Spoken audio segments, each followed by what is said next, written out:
Oke, shalom, selamat pagi menjelang siang anak-anak. Hari ini kita akan masuk di dalam kegiatan belajar mengajar. Kita on time ya, kita mulai on time.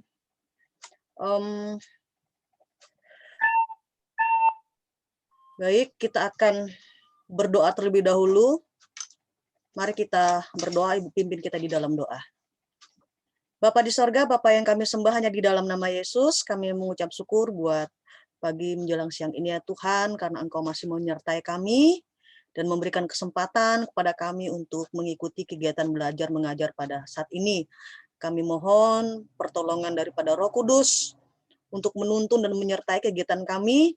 Engkau memberkati hamba-Mu, Engkau memberkati juga anak-anak, sehingga kami dapat melaksanakan kegiatan ini dengan baik. Kami serahkan menit-menit ke depan hanya ke dalam tangan-Mu. Dalam nama Yesus, amin. Baik, anak-anak, hari ini masih di bab terakhir ya. Ibu akan share kembali di bab 14, remaja di tengah perubahan. Baik. Kita kemarin itu di bab 13 ya. Di bab 13 ini kalian ngerjakan tugas. Jadi yang belum mengumpulkan, tolong segera dikumpulkan ya. Kita masuk di halaman yang ke-14. Baik. Ya. Oh, ini malah kembali ke awal ya. Ya. Oke, apa-apa. Kita lanjut aja ya.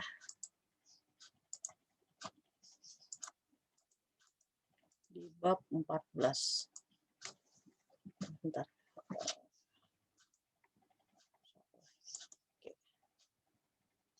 Ya. Baik.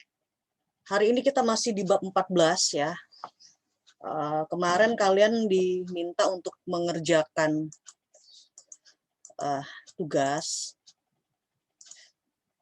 Nah ini ya, sebutkanlah contoh-contoh perubahan dan kemajuan dalam bidang sosial, agama, ilmu pengetahuan, teknologi, dan kebudayaan, dan seterusnya. Dan perubahan dan kemajuan, apakah yang paling berkesan bagimu? Ya, kalian sudah mengerjakan ini, dan bagi yang belum, silakan dikumpulin ke Ibu, ya, sebelum tugas yang baru muncul lagi. Oke, kita masuk di bagian yang C. Ya, berbagai dampak dunia yang berubah. Nah, berikut ini adalah beberapa dampak positif dan negatif dari dunia yang telah berubah. Yang pertama kita lihat dari dampak positifnya dulu ya. Tentunya di dampak positif ini pasti kalau kita lihat ya, ada baiknya ya, ada bagusnya, ada baiknya. Ya, tapi kita mau lihat. Nah, ada kemajuan-kemajuan di bidang ilmu pengetahuan, nah ekonomi dan budaya yang perlu dihargai. Lalu di situ ada perubahan-perubahan dan kemajuan dalam bidang teknologi informasi dan komunikasi telah mempermudah komunikasi kita dengan orang lain, bahkan juga dengan mereka yang tinggal di luar negeri. Jadi ini secara di bidang ilmu pengetahuan ya, iptek ya. Tentu dampak positifnya adalah kita bisa berkenalan dengan orang yang di belahan bumi yang lain ya. Kita bisa mengenal budaya-budaya luar, kita bisa tahu hal-hal yang terjadi dan sebagainya. Jadi benar-benar seperti teknologi ini sangat bagus ya, dampaknya itu sangat sangat besar khususnya buat kita-kita ini ya.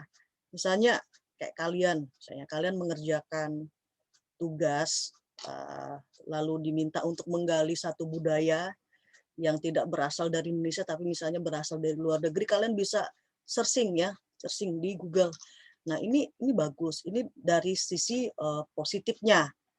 Nah, bukan hanya seperti itu, kita juga dapat berkomunikasi, kita juga dapat mengenal satu sama lain. Lalu kalau kita lihat di bidang agama, nah sekarang ini banyak di YouTube ya, hamba-hamba Tuhan itu menggunakan media ini untuk pelayanan ya, untuk menyampaikan informasi, dan informasi itu diberikan kepada kita-kita ini, ya kepada kita-kita ini. Jadi tujuannya adalah supaya melalui media yang ada, ya, dari sisi bidang keagamaan, iman kita dapat bertumbuh. Dan banyak juga, ya, orang-orang yang menyalahgunakan. Tapi kita mulai dari sisi positif dulu, ya.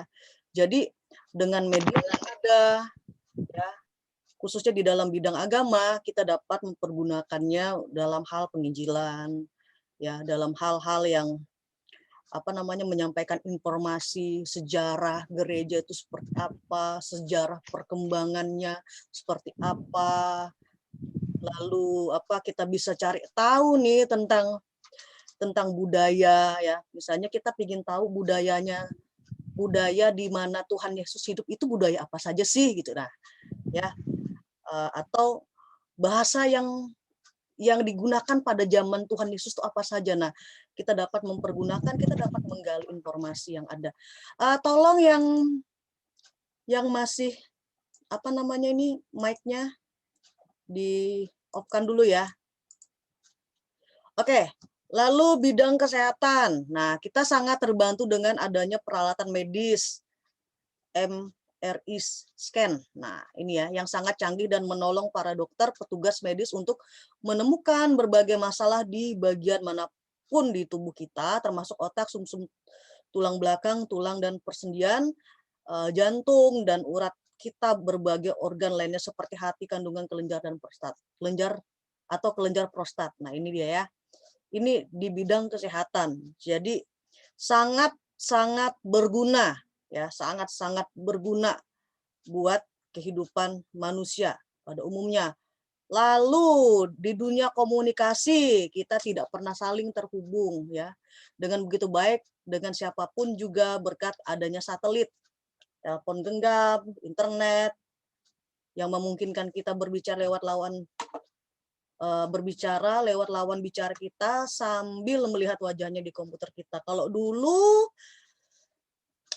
tidak ada video call, ya. Zamannya Ibu nggak ada video call, tidak ada. Tapi kalau sekarang, waduh, bertebaran, ya. Kita bisa video call pakai WA, bisa kayak seperti ini, ya, pakai media Zoom meeting, ya.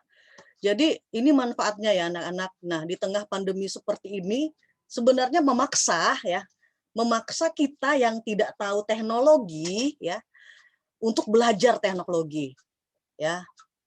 Untuk belajar, itu dia, ya. Jadi inilah manfaat yang terbaik. Nah, kita bisa gunakan media yang ada, ya. Tapi yang tentunya yang bermanfaat, ya.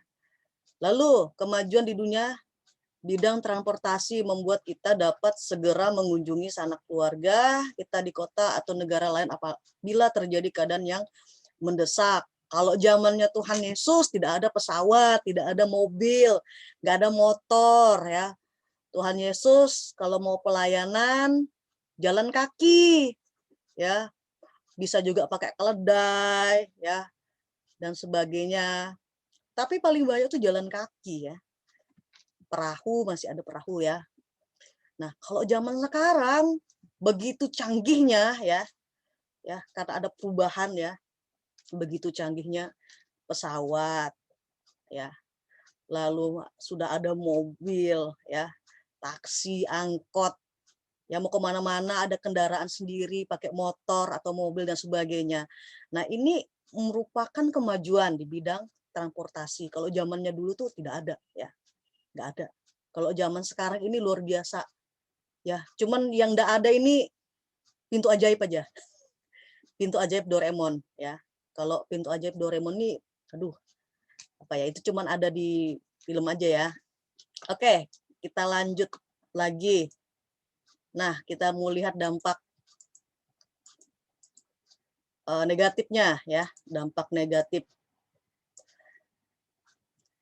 Kemajuan teknologi dan informasi juga dapat mengubah kita menjadi pribadi-pribadi yang kurang menghargai proses. Nah, ini dia. ya. Mau instan, ya, mau instan. Hanya menekankan hasil. Nah, karena semuanya harus serba cepat dan instan. Televisi dan internet juga dapat merenggangkan hubungan kita dengan orang lain. Benar ini, ya. Jadi kalau dulu, ya, kita makan di meja makan, kita fokus dengan makanan kita, ya. Tapi sekarang semenjak ada teknologi, ya, semenjak ada smartphone, ya, di meja makan masih pakai gadget sambil makan. Bahkan ada orang-orang sekitarnya itu masing-masing pegang HP. Pasti kalian pernah ngalamin ini. Ibu juga pernah di rumah. Jadi pada saat berkumpul, ceritanya kan kita apa namanya tuh arisan nih. Ibu ada arisan keluarga kan. Jadi semuanya pegang HP. Terus ibu lihat, wah ini tergenapi sudah, tergenapi. Jadi orang itu apa ya, semakin ada yang jauh di mata, dekat di hati, ya pokoknya kayak gitu. Sebenarnya dia dekat tetapi hatinya jauh gitu kan. Ya karena HP ini gitu. Nah, itu dia ya. Itu negatifnya. Jadi membuat hubungan kita itu merenggang, ya, merenggang. Karena selalu di sini ya menekankan, kalau di sini katakan ya, menjadi pribadi-pribadi yang kurang menghargai proses, hanya menekankan hasil, ingin instan, bahkan bisa merenggangkan. Nah ini dia negatifnya. Lalu banyak tantangan yang harus dipikirkan secara serius oleh orang Kristen yang mempunyai kapasitas untuk melakukan transportasi atau perubahan terutama melalui pendidikan. Kita lihat di bidang informasi ya. Bidang informasi berkembang pesat, bahkan terjadi lonjakan informasi ya. Dari informasi yang benar, informasi yang hoax ya, semuanya ada di situ ya. Nah, lalu di situ dicontohkan misalnya di bidang teknologi, informasi dan komunikasi, lalu ada DVD ya. Kalau DVD sekarang agak jarang ya. Kalau zaman ibu masih ada DVD kan. Mungkin ada juga sekarang, cuman jarang orang gunakan DVD ya. Apalagi ya. Dulu orang kalau misalnya di depan laptop, dulu komputer sih ya. Di depan komputer itu pakai disket namanya. Ya, kalau sekarang kita pakainya apa? Flash disk ya. Ya, kalau zamannya ibu pakai disket. Kalau sekarang pakai flash disk. Kemudahan ya, kemudahan. Coba kita lihat lagi ya. Ada DVD pertumbuhan teknologi, pertumbuhan telepon seluler dan komputer. Berbagai informasi tersebut tidak bebas nilainya. Tidaklah bebas nilai. Artinya berbagai informasi dan produk-produknya itu tidak 100% mengandung kebenaran, bahkan sebagian menyesatkan ya. Salah satunya apa namanya? Kayak misalnya pornografi. Nah, itu dia ya. Atau hal-hal yang tidak baik lah ya, tidak baik dan sebagainya. Ini dari sisi dampak negatif. Lalu dunia menjadi satu kesatuan ekonomis. Fenomena ini menjadi berbagai bangsa saling bergantung. Pada tahun 2020, setiap eksportir dan produsen dapat bebas bergerak ke berbagai negara. Tidak ada perlakuan berbeda atau istimewa terhadap produsen dari luar ataupun dari negeri, dari dalam negeri ya. Jadi pasarnya satu gitu ya. Pasarnya satu ya. Ini fenomena ini yang terjadi nih ya. Lalu semakin banyak negara yang tersisih secara sosial dan ekonomis, dunia akan mengalami lonjakan kemiskinan, kelaparan dan tunawisma. Ini mengerikan juga ya. Dampaknya banyak sekali. Lalu berkembangnya nilai-nilai moral yang kacau. Nah, munculnya industri pornografi. Nah, ini secara besar-besaran yang dapat diakses baik oleh anak-anak maupun orang dewasa. Nah, ini nih dampak negatifnya ya. Jadi memang kita harus jaga ya. Harus membatasi ya, harus membatasi supaya nilai-nilai moral nilai-nilai moral kita jangan kacau ya. Yang ibu tahu ya, industri pornografi terbesar itu apakah Amerika ya, ibu nggak tahu ya, apakah Amerika atau Jepang dan sebagainya ya. Kemarin juga pernah Ibu lihat di IG, di situ ada berita seperti ini, seorang perempuan dari apa? Pokoknya dia itu pemeran film porno ya, pemeran film porno di Rusia. Di Rusia dia datang ke Bali. Ternyata banyak laki-laki ingin foto sama dia. Nah, ini kan kalau sampai beritanya seperti ini berarti apa ya? Informasi luas banget ya. Kalau laki-laki sampai pingin foto sama perempuan ini, ibu aja pertamanya nggak tahu ini siapa.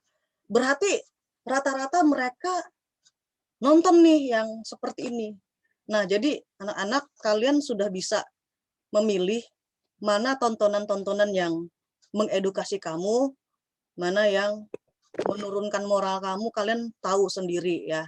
Intinya tetap berjaga-jaga dengan apa yang kamu tonton, apa yang kamu hadapi, karena memang tantangan sekarang ini makin hari makin meresahkan. Nah, itu dia. Lalu menguatnya sekularisme. Sekularisme adalah pandangan yang menganggap agama tidak penting karena segala sesuatu dapat dijelaskan oleh akal dan ilmu pengetahuan. Ya, sekuler, terlalu apa namanya, duniawi ya bahasanya itu ya. Sekuler, karena kalau sudah bernilai sekuler, sekuler tidak mengenal yang namanya ketuhanan, tidak mengenal yang namanya agama, tidak mengenal yang namanya gereja dan sebagainya ya. Bahkan ada sebutannya tuh kayak gereja sekuler. Ibu baru-baru ini kaget. Tadi malam Ibu nonton YouTube RJ Queen ya, dia membahas tentang Beyonce, bahwa di daerah di mana ya, di tempatnya Beyonce itu ya, Beyonce ini kan sangat terkenal ya, sangat terkenal. Sampai-sampai ada orang banyak itu menuhankan Beyonce. Ya, jadi gerejanya dibikin gereja gitu kan, gerejanya pakai tata cara gereja Katolik, jadi lagu-lagu yang dinyanyikan adalah lagu-lagu Beyonce. Jadi jemaatnya banyak sekali ya, jemaatnya banyak sekali ya. Jadi mereka senang gitu nah dengan Beyonce. Beyonce itu memberi inspirasi kepada mereka sampai mereka itu menuhankan Beyonce. Ini sekuler ini namanya. Hati-hati loh. Ya, di dunia apa ya? Hollywood ya istilahnya di sana. Ngeri banget ini ya. Ngeri banget. Artis dituhankan ya. Banyak yang seperti itu. Kita berdoa aja supaya hal ini jangan terjadi dengan artis-artis lain lah. Jangan sampai kamu menuhankan BTS. Jangan sampai kamu menuhankan Blackpink, menuhankan Justin Bieber, menuhankan siapa lagi, banyak artis-artis terkenal. Ya, fokus sama Tuhan, fokus sama Tuhan Yesus itu ya. Jangan sampai sekulerisme itu masuk di dalam pemikiran kita, kehidupan kita. Oke, selanjutnya menghadapi dunia yang berubah di bawah terang Kristus. Tetap bersyukur dengan pemahaman bahwa kemajuan-kemajuan tersebut dapat terjadi hanya karena dan atas prakarsa Tuhan sendiri lewat manusia yang mengusahakan berbagai kemajuan tersebut. Kita harus memahami bahwa dalam hal ini Tuhan memiliki rancangan yang baik atas segala perubahan dan kemajuan yang terjadi. Nah, ini ya. Jadi semuanya terjadi itu atas seizin Tuhan, ya. Kalian pasti pernah juga mendengar bahkan membaca di dalam Kejadian ya, Kejadian pasal 11 itu tentang Menara Babel ya. Menara Babel. Kita melihat usaha pertama manusia ingin membangun menara yang tinggi supaya mereka jangan terserak ke belahan bumi yang lain, supaya mereka menjadi satu yang kuat, yang kokoh, sehingga mereka dikenal oleh orang banyak. Tapi apa yang terjadi? Ya, Tuhan memang mengacaukan bahasa mereka, sehingga Menara Babel itu tidak selesai. karena bahasa mereka dikacaukan, mau ndak mau mereka tersebar gitu ya. Ada yang ke utara, timur, barat, selatan dan sebagainya. Tetapi ada firman Tuhan di situ dikatakan bahwa setelah peristiwa Menara Babel itu ya, Tuhan mengacau balaukan bahasa mereka. Jadi Tuhan mengatakan bahwa tidak ada rencana mereka yang gagal lah istilahnya. Intinya mereka akan melakukan hal-hal, manusia itu akan melakukan hal yang lebih gitu. Nah, makanya ada perubahan-perubahan. Makanya Tuhan izinkan semuanya itu terjadi. Makanya sampai sekarang kan. Nah, ini itu dia ya. Oke, kita lanjut. Prinsip dalam menghadapi perubahan di bawah terang Kristus. Yang pertama ya, yang harus kita lakukan adalah menjadi orang Kristen yang berbeda. Ya, berbeda di sini artinya mampu menjadi pribadi yang tetap mencerminkan Kristus di tengah dunia yang berubah. Mudah lah. Mudah juga, ya. Susah, ya. Susah, nggak ada yang mudah, gitu kan. Tapi kita perlu yang namanya bergantung, ya, bergantung kepada Tuhan, itu dia ya. Jadi orang Kristen itu harus berbeda, ya, berani tampil beda. Ya, kita nggak boleh sama dengan orang-orang dunia. Menjalani kehidupan Kristen yang berbeda dilukiskan dalam penegasan Tuhan Yesus kepada kita, yaitu bahwa kita ini adalah garam dan terang dunia. Ya, ini contoh ya, ini contoh ya. Ibu menggambarkan tentang berbeda. Kita tahu bahwa laut itu asin, ya. Makhluk hidup seperti ikan-ikan dan sebagainya, mereka hidup di lautan itu. Tetapi pada saat seorang penjala ya, seorang penjala ikan menangkap ikan, dia membawa hasil tangkapannya itu ke pinggir pantai dan dia mau masak. Pasti ikan itu akan ditambah garam lagi untuk menghasilkan makanan yang enak ya. Kenapa kok ditambah garam lagi? Padahal kan kalau kita pikir laut kan sudah asin, pasti ikan yang di dalam lautan itu juga ikut asin gitu kan. Tapi kenapa pada saat ikan itu ditangkap lalu kita olah, kenapa memerlukan garam? Nah, ini merupakan gambaran ya kepada kita sebagai orang percaya, kita itu bagaikan digambarkan seperti ikan. Ya, laut ini digambarkan sebagai dunia ini. Ya, dunia ini penuh dengan perubahan, moralitas dan sebagainya. Ya, kalau kita tidak hidup di dalam Tuhan, ya, kita tidak hidup di dalam Tuhan, kita pasti akan ikut arusnya. Tetapi pada saat kita hidup di dalam Tuhan, ya kita bisa membawa pengaruh, ya, membawa dampak yang baik. Walaupun ada saja orang-orang yang tidak menganggap keberadaan kita. Ya, jadi kita berbeda ya. Jadi kita jangan pernah sama dengan dunia ini. Itu dia ya, menjadi terang dan garam. Lalu prinsip kedua yang harus kamu jalani adalah betul-betul secara efektif melakukan kehendak Tuhan dengan menjadi garam dan terang dunia. Penegasan ini sesungguhnya menggambarkan setiap kita memiliki potensi untuk memberi pengaruh, ya, itu memberi dampak tadi ya, dan rasa yang berbeda di tengah dunia yang berubah. Nah, ini tugas kalian ya. Ini tugas kalian, buatlah satu kalimat motivasi tentang sikap penting yang harus kamu miliki dalam menghadapi dunia yang berubah. Jadi kalian diminta untuk membuat semacam kalimat motivasi atau slogan lah ya. Ya, tentang sikap penting yang harus kamu miliki dalam menghadapi dunia yang berubah. Oke. Ibu enggak tahu apakah minggu depan kita punya waktu lagi, tapi sampai di sini aja ya materi kita. Untuk materi berikutnya sisanya nanti Ibu akan share saja ya. Share di pakai itu PowerPoint, nanti Ibu akan share PowerPoint-nya. Dan Ibu harap kalian mempelajari kisi-kisi yang sudah Ibu berikan ya untuk menghadapi ujian sekolah tanggal 26. Oke, bisa buka dulu videonya. Silahkan dibuka dulu videonya. Ibu mau lihat kalian. Masa Ibu aja yang buka ini? Dibukalah kalian ya. Oke, ya. Terima kasih ya buat kehadiran kalian dalam mengikuti kegiatan belajar mengajar ini.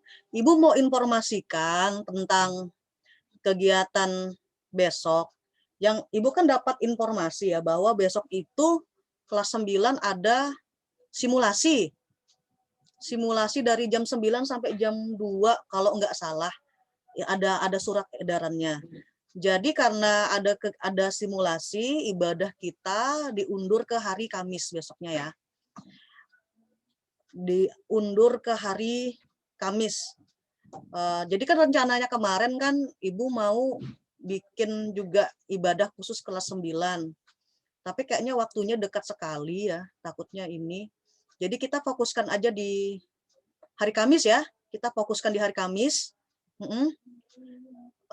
Mohon kesediaan kalian untuk hadir karena itu adalah ibadah terakhir kalian dan nanti kalian akan didoakan. Ibu akan mendoakan kalian secara khusus buat persiapan-persiapan ke depannya dan rencana-rencana kalian ke depan ya. Itu saja. Ini kita tolong dukung doa ya buat teman kita Nela. Dia tadi bilang nggak bisa ikut kegiatan belajar ini karena sakit. Terus apalagi dia bilang ya. Terus dia juga takut kalau nggak bisa bawa renungan untuk hari ibadah nanti karena kondisinya lemes banget ini. Ya nanti kita doakan aja buat Nela ya. Nanti ya siapa aja yang bawa renungan, nanti paling Ibu lah yang bawa renungan untuk hari Kamis. Ya doakan juga buat Ibu. Ibu ini kondisinya juga nggak sehat sebenarnya. Ya sampai bisa ngajar. Ya puji Tuhan kalian masih bisa lihat wajah Ibu karena hari Kamis kemarin Ibu donor darah. Ya diperiksa sama dokter normal. Ternyata setelah donor darah Ibu diambil sekitar 350 cc. 5 menit kemudian Ibu pingsan. Ibu pingsan 2 kali. Ya ampun, malunya. Ibu pingsan, Ibu tunggu di ruang tunggu kan, Ibu pingsan sudah, terus tuh Ibu sakit perut lagi, ya ampun.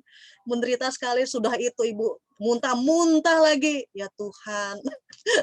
Jadi bener banget apa sih? Aduh, bener-bener yang kondisi yang tidak enak sekali. Ini sudah kedua kalinya. Jadi apa ya? Dari tanda-tanda ini, dari hal ini menandakan bahwa wah Ibu nggak bisa donor lagi nih untuk selanjutnya. Nah itu dia karena kondisi Ibu nggak memungkinkan. Jadi saudara Ibu yang perawat mengatakan kayak gini, syukur aja nggak gagal jantung. Kalau gagal jantung sudah meninggal sudah.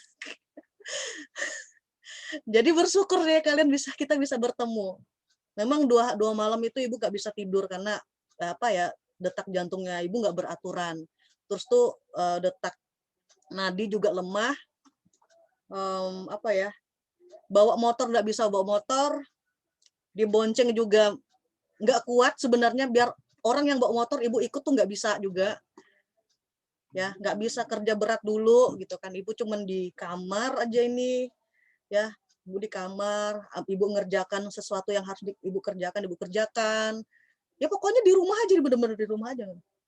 Itu dia ya. Tolong doakan Ibu juga ya buat kesehatan Ibu ya.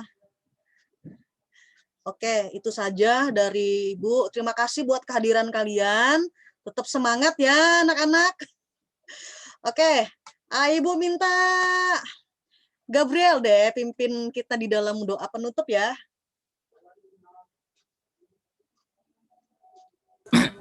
Cek, cek. Ada nggak Bu? Udah nggak Bu? Ada, kedengeran. Oke. Mari kita satu dalam doa. Kita berdoa. Terima kasih Tuhan, Engkau telah menyertai dan menuntun kegiatan pembelajaran kami pada siang hari ini. Terima kasih juga untuk Bu Yudit yang sudah mengajarkan kami, Tuhan. Kiranya Engkau memberkati Bu Yudit, kiranya dapat menjadi berkat bagi semua orang. Juga kami berdoakan Tuhan untuk teman-teman kami yang saat ini sedang dalam kelamahan tubuh, kiranya Engkau memberikan kekuatan, kesehatan kembali ya Tuhan, sehingga pada kesempatan yang akan datang dia bisa mengikuti ibadah dan pembelajaran kami Tuhan. Dan juga kami berdoa untuk Bu Yudit yang saat ini juga dalam kelemahan tubuh, kiranya Engkau berikan kekuatan dan kesehatan sehingga Ibu Yudit bisa kembali lagi mengajar dan memberikan berkat bagi semua orang. Di sorga, sebentar lagi kami akan melanjutkan aktivitas kami Tuhan. Kami serahkan kehidupan kami dari saat ini sampai selama-lamanya hanya ke dalam tangan-Mu. Terpuji namamu Tuhan, haleluya, amin. Amin. Terima kasih ya buat Gabriel sudah bawa kita dalam doa. Baik anak-anak, selamat beraktivitas, selamat berjuang untuk ujiannya nanti. Ujian. Sukses dipelajari dan kalian juga tetap sehat terus ya. Oke, Tuhan Yesus memberkati. Sampai jumpa.